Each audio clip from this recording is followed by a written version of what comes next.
You are standing at the edge of the ocean right now. The waves are pulling back. The water is dark and cold and impossibly deep. And somewhere in the back of your mind, you feel it. That pull. That strange ancient draw toward the water that you cannot fully explain. What if you could just walk in? What if the water wasn't a barrier at all? What if your body, your actual biological body, could breathe beneath the surface just as easily as it breathes the air around you right now? This is not a fantasy question. It is a biological one. And the real answer, once you follow it all the way down, will change how you see your own body forever. Your lungs right now are doing something remarkable. Every few seconds, they expand. They pull in air. They strip out the oxygen. They push the carbon dioxide back out. It is automatic. You do not think about it. You have never had to think about it. But that process, that entire system, is built for one medium only: air. Water is different. Water is dense. It is about 800 times denser than air. Your lungs are not built to push through it. If water enters them, the walls of the alveoli, the tiny air sacs deep inside your chest, collapse. Gas exchange stops. Your body cannot pull oxygen from liquid water the way a fish can. A fish has gills. You do not. But here is where the story gets strange. You actually started underwater. Not metaphorically, literally. For the first 9 months of your existence, you were submerged in amniotic fluid. Your lungs were full of liquid. You were not breathing air. You were getting oxygen through your mother's blood. And when you were born, the moment you hit open air, something switched. Your lungs expanded for the first time. You took your first breath, and your body never went back. Marine biologist Alistair Hardy proposed something radical in 1960. He called it the Aquatic Ape Hypothesis. He suggested that somewhere between 6 and 8 million years ago, a population of our ancestors spent a significant stretch of evolutionary time nearer in the water, not swimming for sport, living near the shore, wading, diving for food. The evidence he pointed to was strange and specific. Humans are nearly hairless compared to other great apes. We have a layer of subcutaneous fat that other primates do not, the same kind of fat layer found in aquatic mammals like dolphins and seals. We can hold our breath voluntarily. We have a diving reflex. When your face is submerged in cold water, your heart rate automatically slows, your blood vessels near the surface constrict, and your body redirects blood toward your brain and vital organs.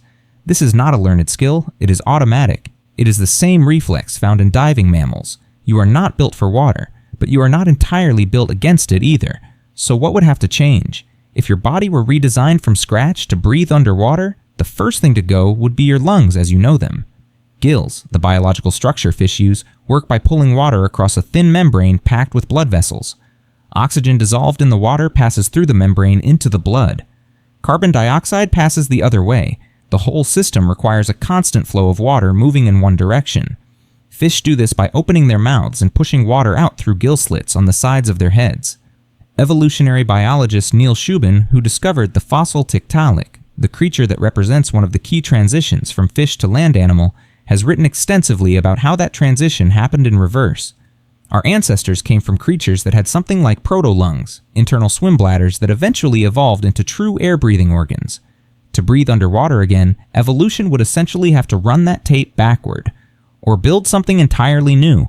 Some researchers have imagined a hybrid system: lungs for the surface, a secondary gill structure for depth.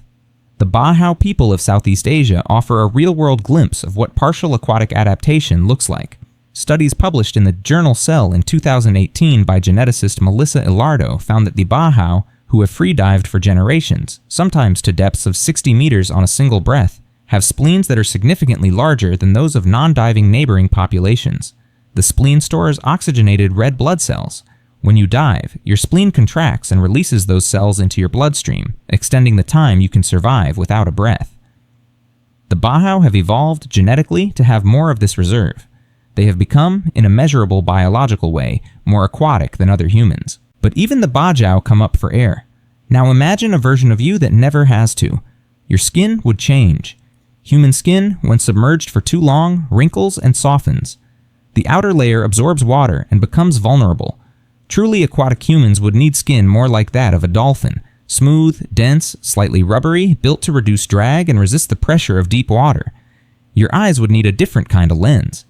Underwater, the cornea, which normally refracts light to help you focus, stops working properly. Everything blurs. Aquatic animals like seals have much rounder, larger corneas that can focus in water. Your pupils are built for air. Theirs are built for the deep. Your ears would change too. Water carries sound differently than air. At depth, it carries it faster and farther. Aquatic mammals do not have external ear canals the way you do. They detect sound through vibrations in their jawbone. Dolphins essentially hear through their teeth. Your jaw would become a sense organ, and your body shape. The drag of water on a human body moving through it is enormous compared to the drag on a dolphin or a shark. A truly aquatic human, one that lived in water, Pictatore would, over hundreds of thousands of years, likely develop a more streamlined torso. Less neck, webbed fingers, a body built for efficiency in a medium that is unforgiving of waste motion. But here is the part that changes everything. If your ancestors had gone back to the water instead of walking onto land, civilization as you know it would not exist.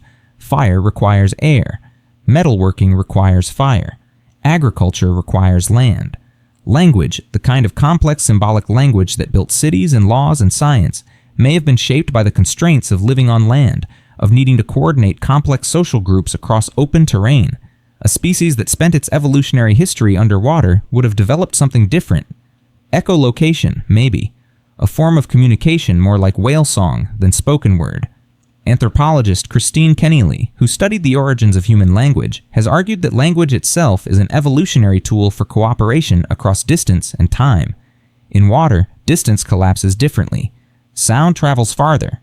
The social structures that language evolved to serve might never have been necessary in the same way. You would not be reading this. You would not be watching this. You might be somewhere in the Pacific, in the dark, communicating in frequencies too low for any land animal to hear. Instead, you came up. Your ancestors left the water, crawled onto land, stood upright, built fire, built language, built you, and you still carry the memory of the water in your body, in your diving reflex, in the subcutaneous fat that no other ape has, in the way a newborn, placed in water, instinctively holds its breath and moves its arms in something that looks almost exactly like a swim stroke. You were never entirely a land creature, and the next time you stand at the edge of the ocean, feeling that pull you cannot name, you will know exactly what it is. It is your body remembering something your ancestors left behind.